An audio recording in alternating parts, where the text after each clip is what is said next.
తారీఖు నుంచి రాష్ట్ర ప్రభుత్వం చేపట్టిన మహాలక్ష్మి ఉచిత ప్రయాణం మహిళలకి, ఆడపిల్లలకి, అదేవిధంగా థర్డ్ జెండర్కి టీఎస్ఆర్టీసీ యాజమాన్యం చాలా సక్సెస్ఫుల్గా ఇంప్లిమెంట్ చేయడం జరుగుతుంది.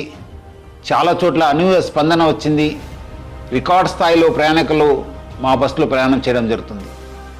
బట్ ఈ ఒక పథకం ఇంప్లిమెంట్ చేయడంలో యాజమాన్యానికి, ముఖ్యంగా మన సిబ్బంది కూడా కొన్ని సమస్యలు తెలియెత్తుతున్నావు.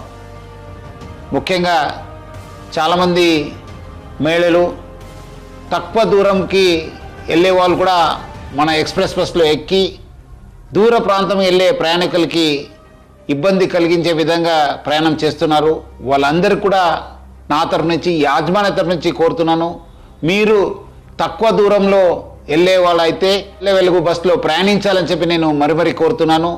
అదేవిధంగా కొంతమంది మహిళలు స్టేజ్ కాకుండా మధ్యలో, రోడ్ మధ్యలో ఆపడము, లేదంటే ఎక్కడ కావాలో అక్కడ ఆపండి అని చెప్పి అడుగుతున్నారు. దీనివల్ల కూడా చాలా దూర ప్రాంతంలో వెళ్ళే వాళ్ళు కూడా చాలా ఇబ్బంది కలుగుతుంది.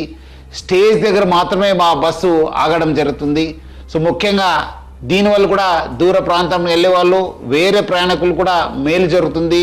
మన కండక్టర్స్కి, డ్రైవర్స్ కూడా బాగా జరుగుతుంది. లేదంటే కొన్ని చోట్ల మనకు చాలా ఇబ్బంది కలుగుతుంది. మన కండక్టర్స్ కూడా చాలా ఇబ్బంది పడుతున్నారు. ప్రజలు బాగా సహకరించారు. వాళ్ళందరూ కూడా నా తరఫు నుంచి, యాజమాన్య తరఫున కూడా ధన్యవాదాలు తెలుపుతున్నాను.